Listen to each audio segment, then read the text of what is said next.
The treaty's shackles. The observation deck of the Terran diplomatic vessel Olive Branch offered an unparalleled view of Harmony Station, the massive rotating habitat that served as the capital of the Galactic Confederation. Ambassador Elena Kostova stood with her hands clasped behind her back, watching as ships from a dozen alien civilizations glided gracefully through the void. "It's a beautiful sight," said Captain Marcus Chen, coming to stand beside her. "Beautiful, yes. Humbling, definitely," Elena replied, her voice tight. "We're about to sign away our right to defend ourselves properly." Chen's expression hardened. "The Joint Chiefs aren't happy about Article 17, but what choice do we have? We're the newcomers here." Article 17 of the Confederation Membership Treaty specifically limited Earth's military capabilities. No warships above Class 2, which essentially meant nothing more powerful than lightly armed patrol vessels. The justification was that newer species needed to prove their peaceful intentions before being trusted with significant military power. "I understand the politics," Elena said. "What I don't understand is why we're the only ones with these restrictions." "Because the Vraxians insisted on it," Chen replied bitterly. "And as founding members of the Confederation, they get what they want." 3 hours later, Elena sat at the grand circular table in the Confederation Assembly Hall, signing the treaty that would bring humanity into the galactic community. The Vraxian delegate, Ambassador Thulnak, watched with barely disguised satisfaction in his 4 eyes. His species had been particularly vocal about restricting human military development. "The Confederation welcomes Earth as its newest member," announced High Chancellor Dirax, a tall, willowy being from a species called the Elorans. "May this mark the beginning of a peaceful and prosperous relationship." Elena smiled diplomatically, but her thoughts were elsewhere. Earth's intelligence services had been monitoring increasing Vraxian activity near human colonies in the Ta City system.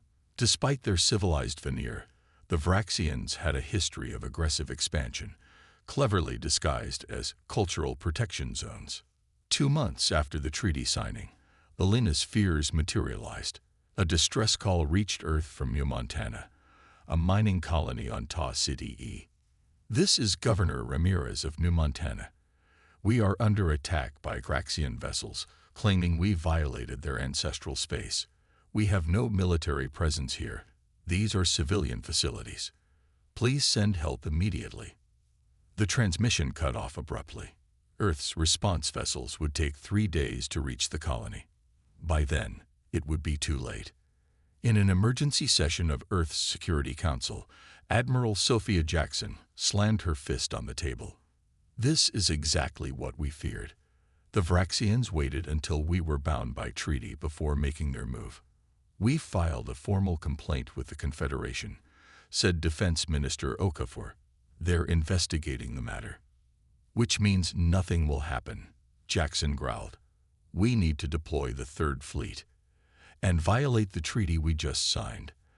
Elena asked, having been called back to Earth for the crisis.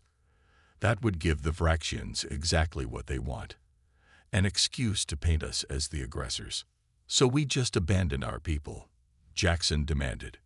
"No," said a new voice from the doorway. Dr. Hiroshi Nakamura, director of the Advanced Technology Division, entered the room carrying a data tablet. "We use a loophole." All eyes turned to him as he activated a holographic display showing schematics for an unfamiliar vessel design.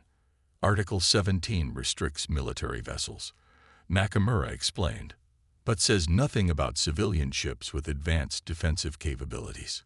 "Go on," Elena said, leaning forward. "We've been developing the Hephaestus program, ostensibly a new class of mining vessels designed to operate in hostile environments like the upper atmospheres of gas giants. They're equipped with reinforced hulls, powerful shields, and high-energy cutting tools for resource extraction." Admiral Jackson's eyes narrowed as understanding dawned. "Cutting tools that could double as weapons?" "Precisely," Nakamura nodded. "And atmosphere scoops that could, theoretically, function as powerful tractor beams. Every system has a dual purpose, but officially, They're all industrial. How many do we have? Asked Okafor. 6 prototype vessels are ready at the Jupiter shipyards. They can be deployed immediately. Elena studied the schematics. The Confederation inspectors have already certified them as Class 1 civilian vessels. Nakamura finished with a thin smile. They match every technical requirement.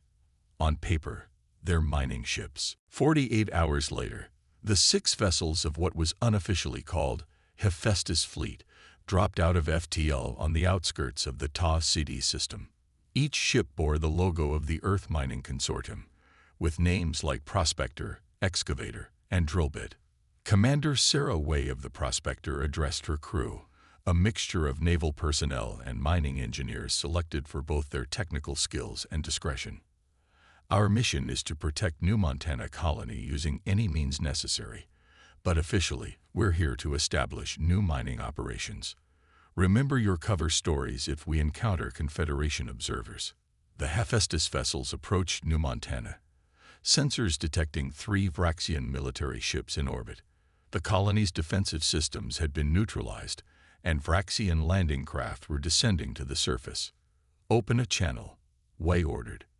The reptilian face of a Vraxian commander appeared on screen, mandibles clicking in irritation. Human vessels, this area is now under Vraxian protection. Your colonists violated sacred ancestral territory. Withdraw immediately. This is Commander Way of the Earth Mining Consortium vessel Prospector. We're here to establish mining operations as per our legal colonial charter. Our sensors detect your vessels are threatening our facilities. Please withdraw. The Vraxian commander's scales flushed a deep purple. Your pathetic mining ships pose no threat. Leave now or be destroyed. Way cut the communication. Deploy mining shields, she ordered calmly. The 6 Earth vessels activated their atmospheric containment fields, actually military-grade shields adapted from technology traded with the Aldebarani. Prepare extraction tools, Way continued. The ship's primary mining lasers emerged from their housings.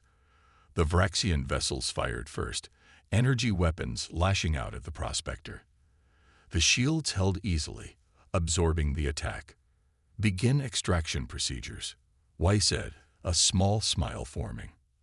The Prospector's main laser fired, the energy beam cutting through the lead Vraxian ship's shields with surprising effectiveness. The other Hephaestus vessels engage, their industrial cutting tools slicing through Vraxian hull plating. The Vraxians, caught completely off guard by the effectiveness of what they thought were civilian vessels, attempted to regroup. Their commander frantically called for reinforcements. Deploy atmosphere collection systems, Way ordered. The Hephaestus ships activated their collection arrays, actually powerful tractor beams that seized the smaller Vraxian landing craft, preventing them from reaching the colony surface. 20 minutes later, the battle was over. 2 Vraxian warships retreated, limping away with significant damage. The third had been disabled, its crew evacuated to escape pods that were now being collected for safety by the Earth vessels. As the Prospector landed near the colony's main settlement, Governor Ramirez rushed to meet Commander Way. I don't understand, he said, looking at the mining vessel designation on the hull. When they told me help was coming, I expected military ships. Way smiled as her crew deployed, carrying equipment that could serve both mining and defensive purposes. These are dangerous asteroids to mine, Governor. We come prepared for all hazards. News of the encounter spread quickly through Confederation channels.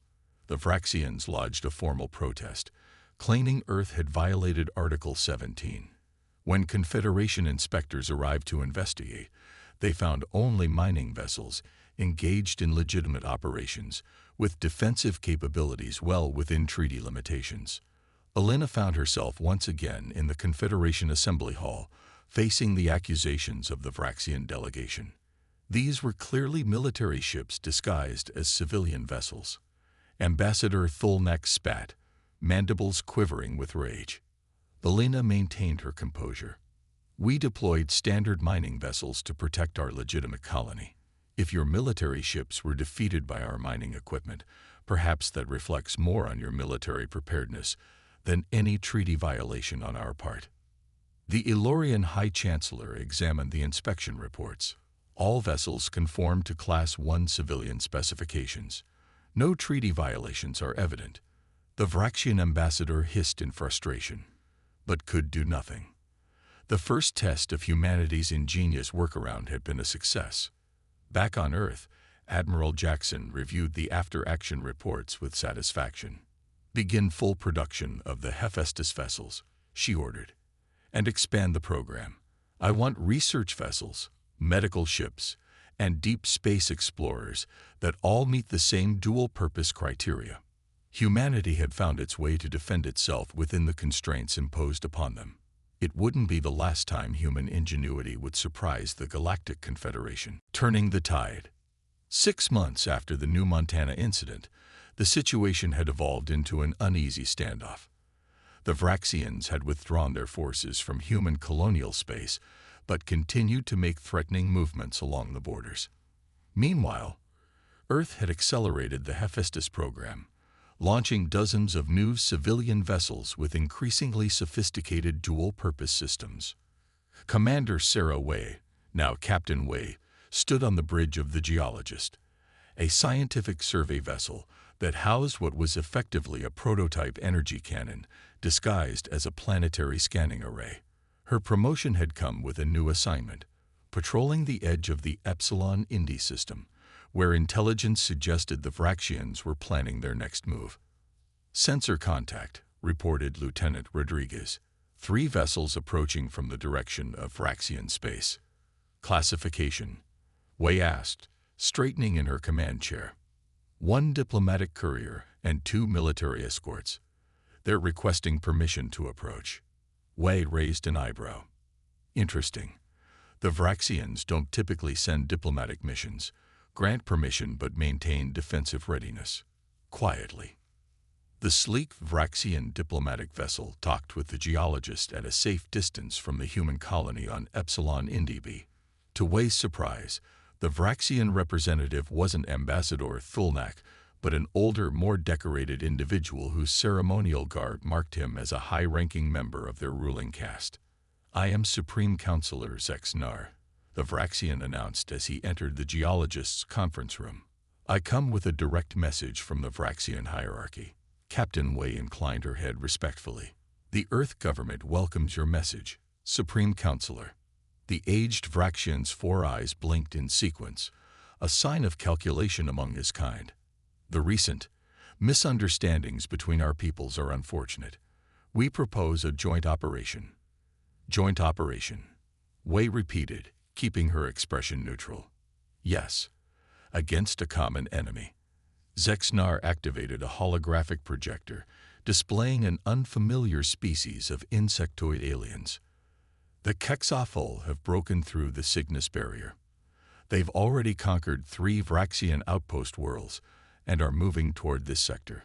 Way studied the images with growing concern. The Kexophol ships were massive, organic-looking constructs that seemed to blend technology with living tissue. "Why come to us?" she asked. "The Confederation has significant combined military forces." "The Confederation moves too slowly." Zexnar's mandibles clicked in irritation.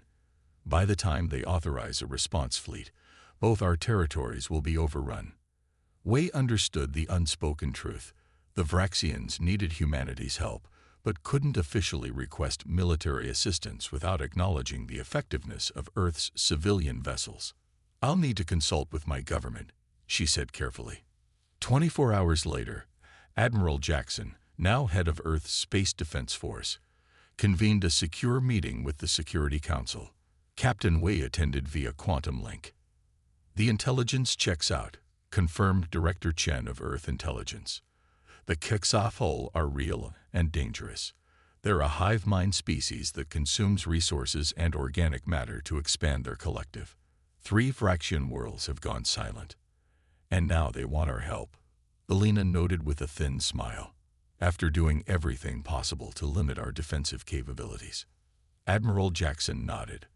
"Ironic, but it presents an opportunity. I recommend we agree to a joint operation with conditions. What conditions? Asked Defense Minister Okafor. First, formal acknowledgement that our civilian vessels will participate as they are. No questions about their capabilities. Second, a renegotiation of Article 17 after the crisis is resolved. Elena considered this. The Vraxians won't like it, but they're desperate. I'll handle the diplomacy. 3 days later, an unprecedented joint fleet assembled at the edge of human space. 12 Earth vessels, officially designated as research, mining, and exploration ships, rendezvoused with 20 Vraxian warships. Captain Wei, commanding the Earth contingent from the geologist, found herself in the unusual position of coordinating with Vraxian Fleet Commander Krolven. Your civilian vessels should remain in a support capacity, Krolven suggested during their strategy session, mandibles twitching with barely concealed skepticism. Of course, Wei agreed pleasantly. Our atmospheric analysis systems can monitor the battle and provide tactical data, and our resource extraction equipment can assist with any material handling required. The Vraxian commander clearly understood the double meaning, but merely inclined his head in acknowledgement. The combined fleet encountered the Quetzalcoatl invasion force near a dwarf star designated HD 40,307. 6 massive organic-looking vessels, surrounded by clouds of smaller craft, were consuming an asteroid belt, converting the material into more ships. By the ancestors, muttered Krolven as the sensor data came in. Their flagship is twice the size we estimated. The battle began badly. The Vraxian warships engaged directly, their energy weapons proving less effective than expected against the Quetzalcoatl's regenerative hull material. 3 Vraxian vessels were lost in the first exchange. This isn't working, Wei observed, watching the tactical display. Their outer layer absorbs energy weapons. She opened a channel to Krolven. Commander, request permission to deploy our mineral separation systems. The Vraxian commander, face grim as another of his ships took heavy damage, nodded. Proceed, Captain. Wei turned to her crew. Deploy the May-SA system. The Earth vessels moved into formation and activated their magnetic asteroid separation array, actually a synchronized set of gravitic disruptors designed to create localized distortions in spacetime. The effect on the Quetzalcoatl ships was immediate and devastating. Their organic technological hulls, unable to adapt to the fundamental warping of space around them, began to buckle and tear. Target their propulsion nodes with the sample collection beams, Wei ordered. Precision strikes from the Earth vessel's collection lasers severed critical connections in the alien ships, while the Vraxian fleet regrouped to attack the now vulnerable sections. The tide turned. Working together, the human and Vraxian ships systematically dismantled the Quetzalcoatl fleet. When the flagship began to retreat, the geologist deployed its planetary scanner, the prototype energy cannon, firing a massive burst that shattered the organic vessel's core. In the aftermath, as both fleets conducted recovery operations, Commander Krolven requested to come aboard the geologist. When he arrived on the bridge, the Vraxian officer did something unprecedented. He performed the sacred bow, a gesture of profound respect rarely shown to non-Vraxians. Your civilian vessels fight with remarkable effectiveness, Captain Wei, he said, a new tone of respect in his voice. They're designed for operation in harsh environments, Wei replied with a straight face. Space can be very hazardous. 3 weeks later, the Confederation Grand Council convened an emergency session to address the Quetzalcoatl threat. Representatives from all member species attended, including a joint delegation from Earth and the Vraxian hierarchy. High Chancellor Dirax addressed the assembly. The combined human-Vraxian fleet has given us valuable time to prepare a Confederation response to this new threat. However, this unexpected alliance raises questions about certain treaty provisions. Ambassador Elena Kostova took the floor. Earth proposes the immediate revision of Article 17 of our membership treaty.